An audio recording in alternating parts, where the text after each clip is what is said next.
loc și un alt timp, în altă viață pe care ai trăit-o pe acest pământ, una cu semnificație pentru tine.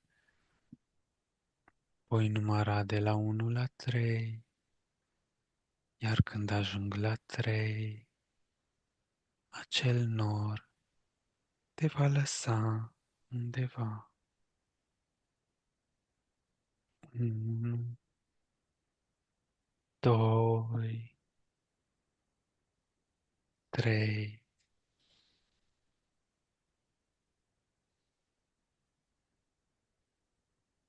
Unde ai ajuns? Unde ai pășit?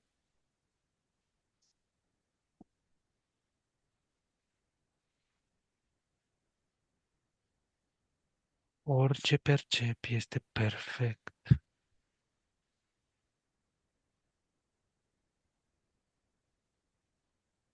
Simt că oameni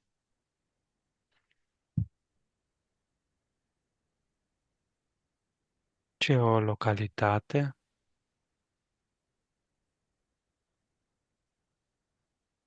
da sat unde eram.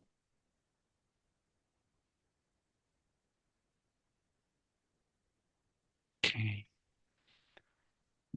Uită-te la picioarele tale, spune-mi cu ce te vezi încălțat.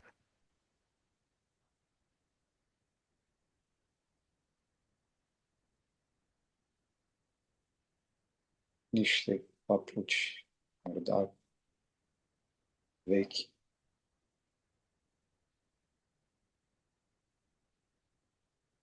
Foarte bine.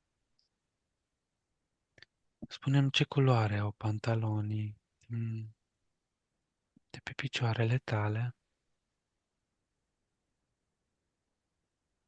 maro, if, Super. Percep extraordinar de bine. Spune-mi vârsta pe care o ai în acel timp.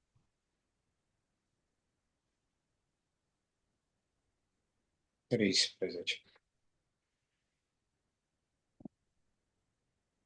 Ok. Spune-mi în ce an simți că ești.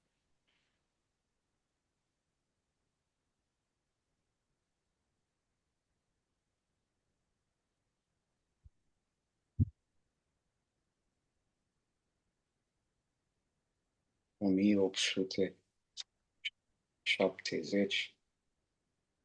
Bravo. Super. Acum, dat fiind că ești acolo, ai 13 ani, ești în 1870, vreau să te duci la un moment important din acea viață, din acea existență. Un moment important de la maturitatea ta de atunci. Voi număra de la 1 la 3, iar când ajung la 3, vei fi exact la aceeași scenă. 1, 2, 3.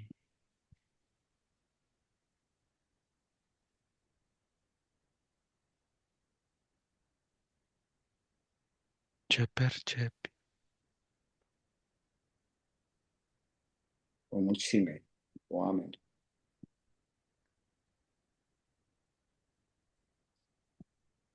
Pentru ador, ce,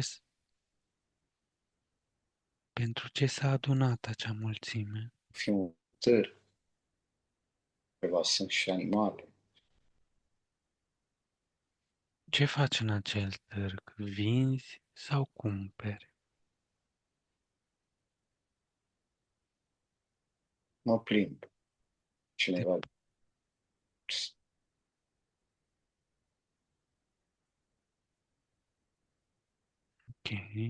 Spune-mi câți ani ai acum.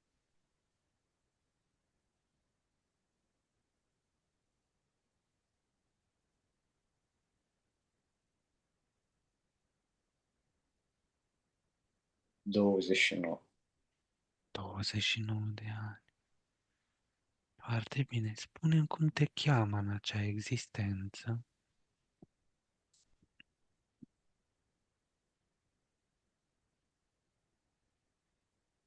Ioan. Trăiești în România sau în altă țară?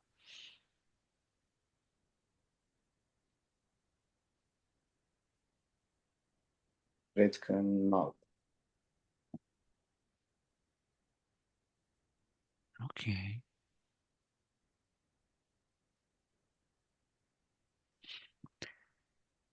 Foarte bine. Acum doresc să mergi la casa familiei tale din acea existență. Tot așa, voi număra de la 1 la 3, iar când ajung la 3, vei fi în interiorul casei tale. 1, 2, 3.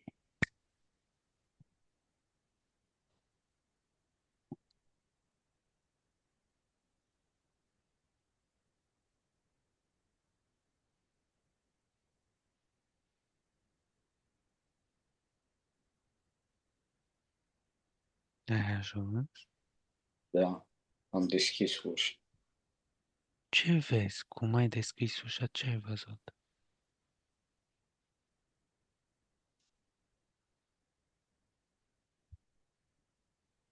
Două persoane mai în vârstă cu părul cărunt. Sunt părinții tăi acele persoane. Da, Ok. Sunt aceiași părinți pe care ai avut în această existență sau sunt alte spirite? alt spirit. Ok, foarte bine.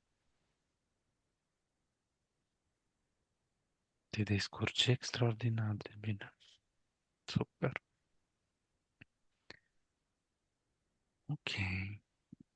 Acum vreau să mergi în această existență. Mai târziu. Mult mai târziu. Când erai în vârstă sau înainte de a pleca din acea lume. Voi număra de la 1 la 3, iar când voi ajunge la 3, vei fi exact acolo. 1, 2, 3.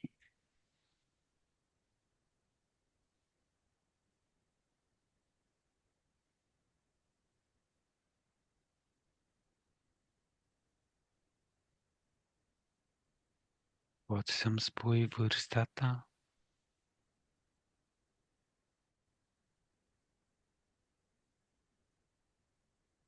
84. 84. Cum Sunt, ești? Da, te rog. sunt pe o bancă, singur, cu baston în mână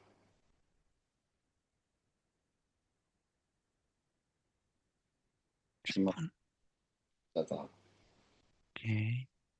Spune-mi cum te simți din punct de vedere fizic. Slăbit sau destul de ok pentru acea vârstă? obosit, slăbit, epuizat. Ok. Spune-mi, te rog, ce ai avut de învățat din acea existență? Care a fost scopul încarnării tale atunci?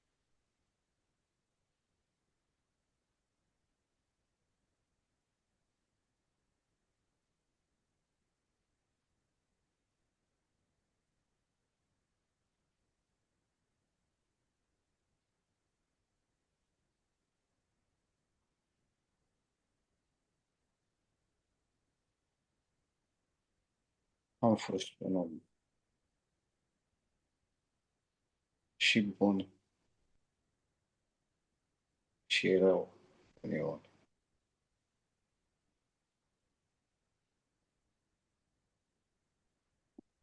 Ești mulțumit de acea existență, de scopul venirii tale pe pământ de atunci?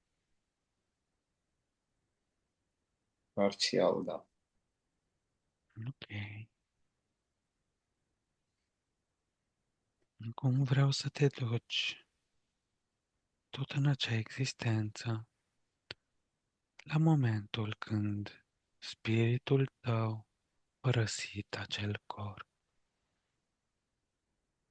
Voi număra de la 1 la 3, iar la 3 vei fi acolo. 1, 2, 3. Ai ajuns.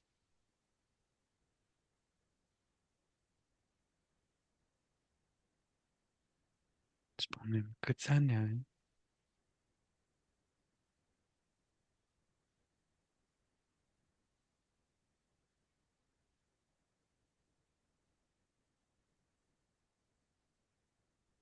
Tot bătrân, întins pe un pat, un Ok, pat vechi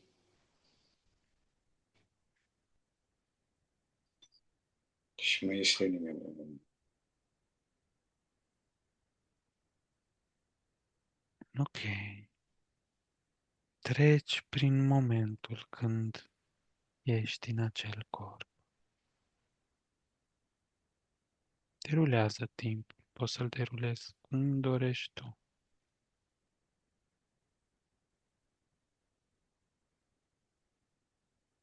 Și spunem ce se întâmplă, ce simți. Mă ridic încet,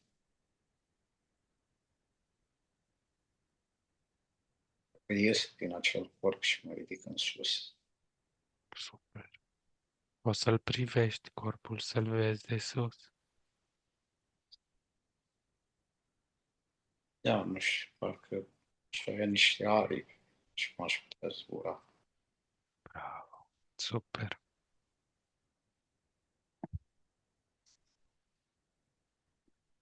Ridică-te.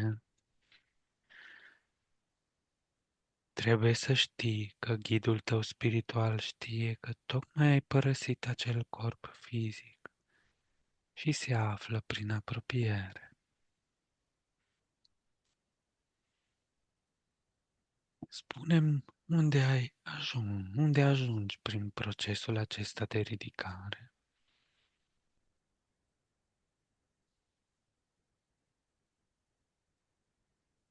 Sunt undeva sus și vizualizez foarte sus. Toate lucrurile de jos mi se par foarte mici. Da, Nu văd nori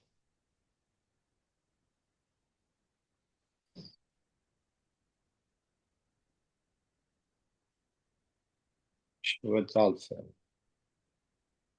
Clădiri mai noi, lucruri mai noi. ok, urcă până ești întâmpinat de cineva.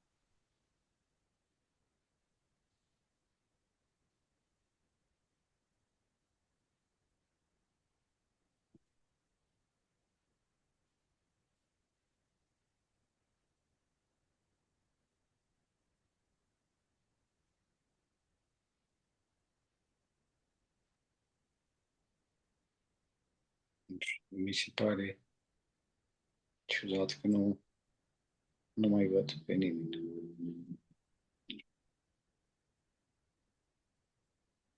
Poate să dureze puțin, dar în curând vei ajunge la familia ta de suflete.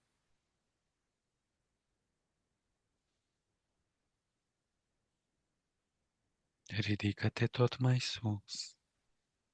Iar eu voi număra de la 1 la 3. Iar când ajung la 3, vei fi la familia ta de suflete. Suflete care te-ai încarnat acum, altădată, sau te vei mai încarna de mai multe ori. Încep să număr. 1, 2, 3. Ai ajuns.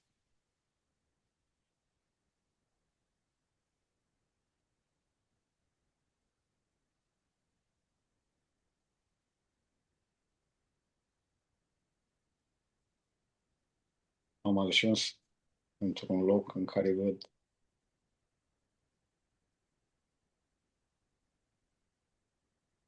așa ca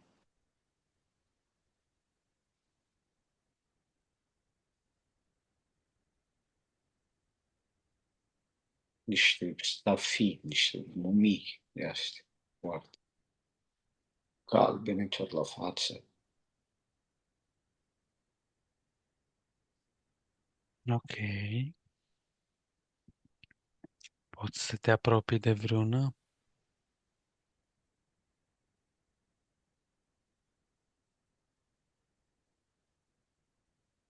Parcă simt un pic teamă, adică Nu trebuie să-ți fie teamă, pentru că suntem în lumea spiritelor, iar unele imagini pot fi construite și de mentalul tău. Acelea sunt doar spirite umane care trebuie să-și arate adevărata lor față și culoare strălucitoare.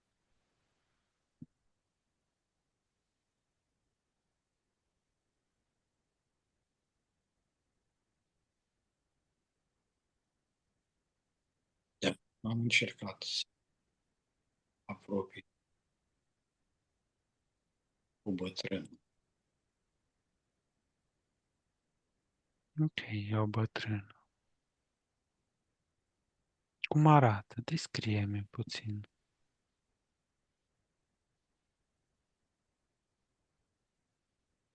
E cu un batic, cap pe o bancă,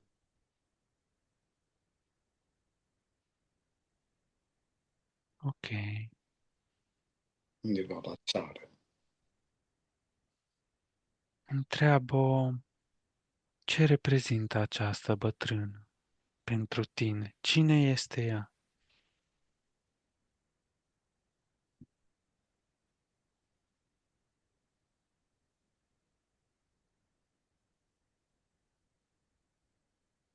Răbunica mea, Ok.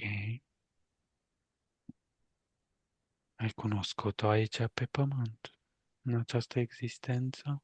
nu, Ok. Ea este acum încarnată pe pământ? nu, Bun.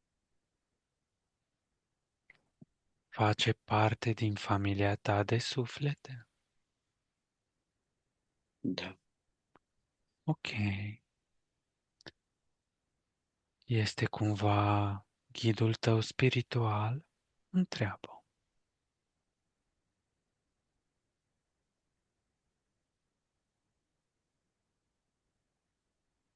da. Ok. Spune-i să lase tot acel aspect de bătrânică cu batic și să-și arate adevărata strălucire de spirit.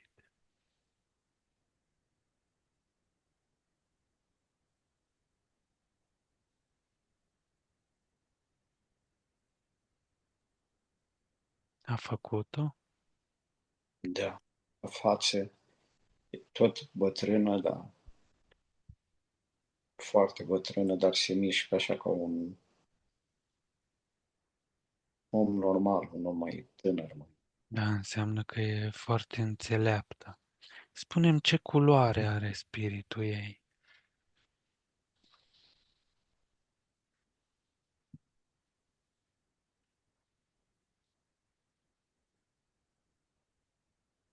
Un galben auriu, spre auriu, un auriu mai degrabă. Da, spune-mi ce culoare are spiritul tău.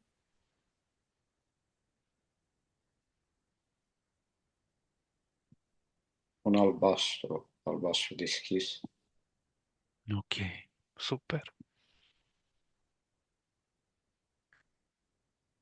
Mă lași să vorbesc cu ea, să te conectezi cu ea și prin tine să vorbesc eu cu ea.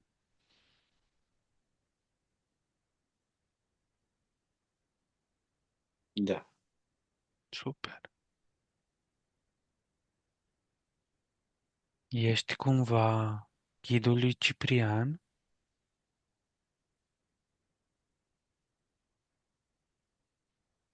da. Ok. Poți să-mi spui care este numele tău spiritual?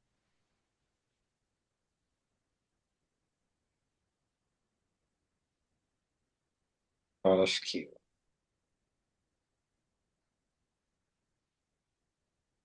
Ok. Și numele spiritual al lui Ciprian, poți să mi-l spui?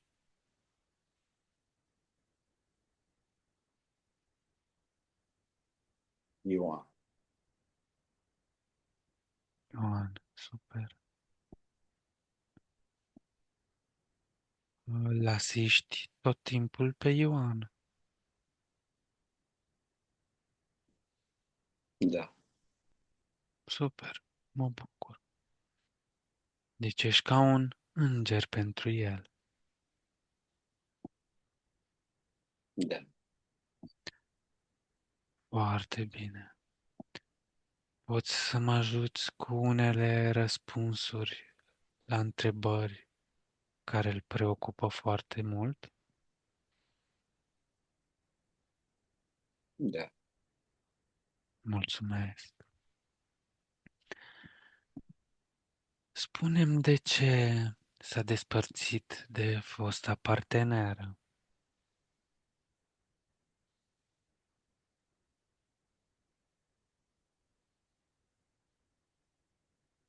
Nu era pentru el. Ok. Făcea lucruri ascunse de el. Înseamnă că e spre binele lui că s-a întâmplat asta? Da, Ok.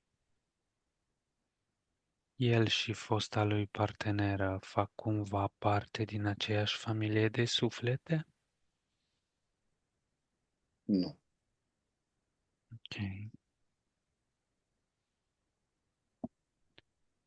De ce se gândește în continuu la fosta parteneră?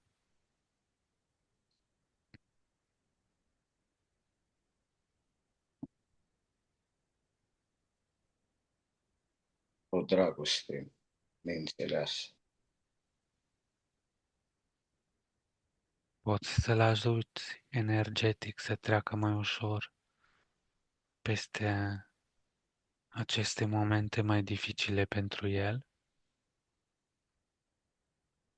Da, Ok, ajută-l, te rog, în mentalul lui, în corpul energetic, ca să reflecte asta și în corpul său fizic. Oare va reuși Ioan Ciprian să-și găsească liniștea interioară? da, Ok, de asemenea, ajută-l să facă asta. Protejează-l, energizează-l. Poți să faci asta pentru el? Da. Ok. Oare își va găsi el pe cineva ca să-l iubească și să țină la el?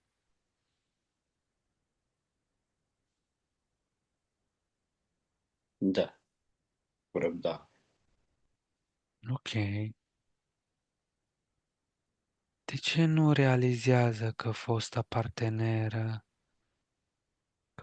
partenere nu-i mai pasă deloc de el?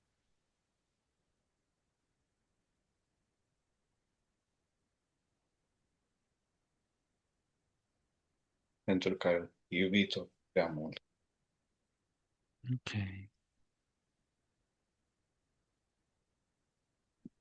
Ajută-l, te rog, să scape de aceste sentimente care acum nu-i mai sunt de folos. Ajută-l cu energie în mentalul său și din punct de vedere spiritual să se ridice cât mai sus posibil pentru existența lui. Poți să faci asta?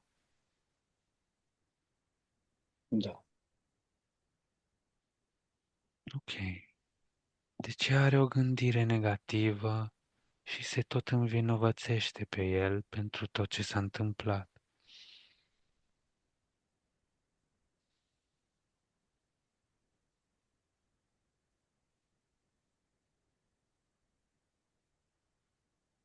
A fost prea implicat.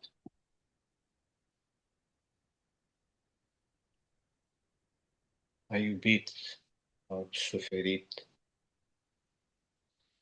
pentru cineva care nu merită. Ce sfat poți să-i dai ca să nu se mai învinovățească el pe el?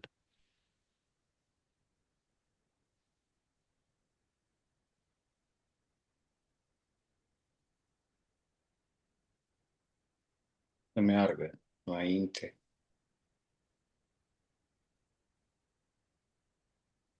fără Ajută, de da, regret. ajută-l să facă asta.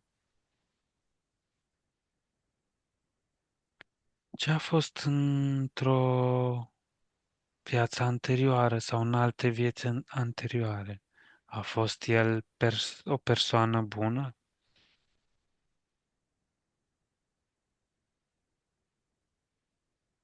Da, Și în fiecare existență va fi o persoană din ce în ce mai bună? da, Super. Oare mai poate el să iubească și să fie fericit? da, și, Ajută-l să se bucure de orice lucru mic de pe acest pământ, pentru că și de lucrurile mici ne putem bucura. Poți să faci asta pentru el? da. Mulțumesc. De ce se gândește și îi pasă mai mult de persoanele din jurul său și la el nu se gândește?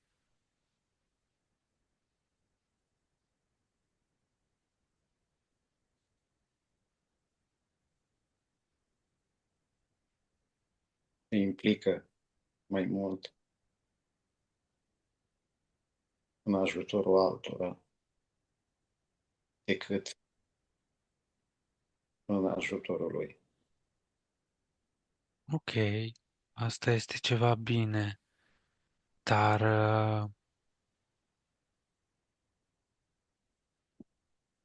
totuși nu trebuie să se consume pentru asta. Poți să-l ajuți energetic și mental. Da, Ok, mulțumesc.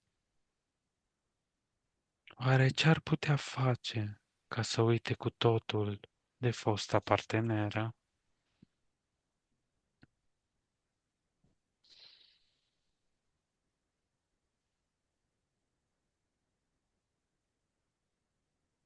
iasă mai mult, să cunoască oameni noi, să nu se mai închidă în el. Super, foarte frumos. Acum, poți să-mi spui unde se află tatăl său care a decedat în 1 a 12 2019? Unde se află în momentul de față?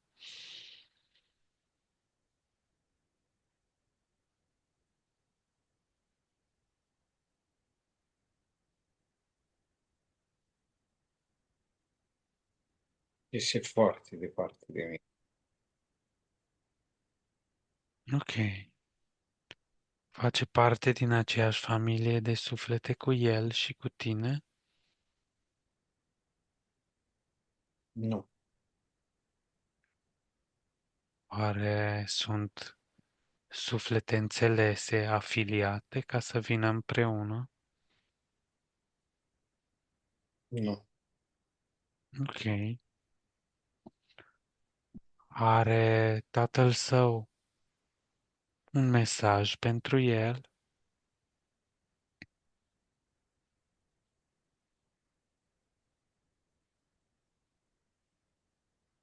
da, Spune, te rog. să aibă grijă de mama lui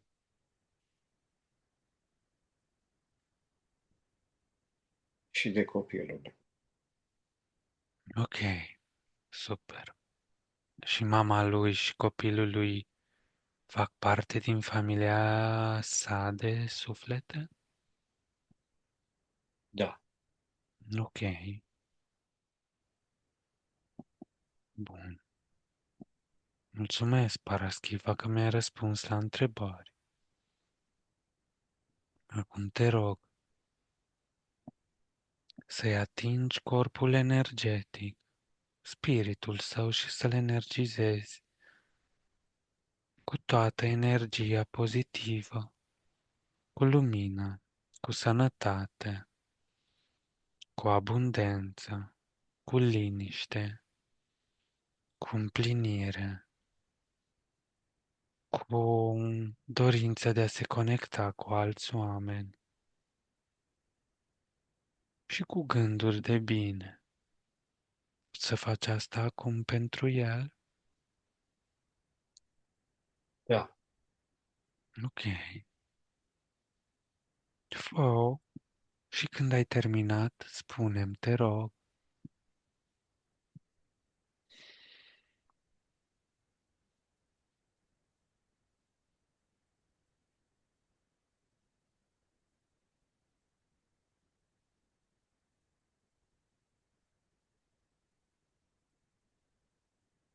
da. Super. Mulțumesc pentru tot ajutorul dat pentru Ioan. Lasă-mă acum cu Ioan. Ioan,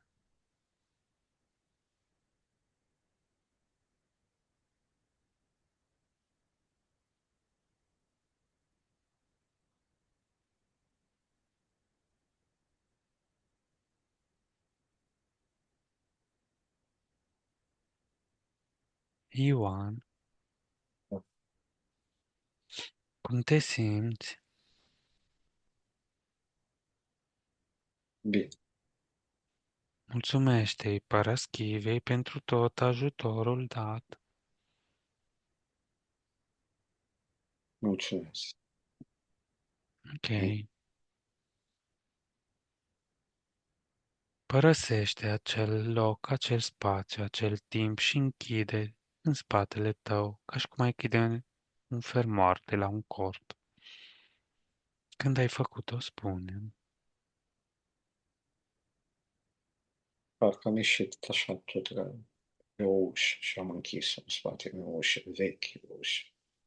Foarte bine. Întoarce-te acum în camera ta, în corpul tău, cu toată energia acumulată și cu toate beneficiile acestei terapii.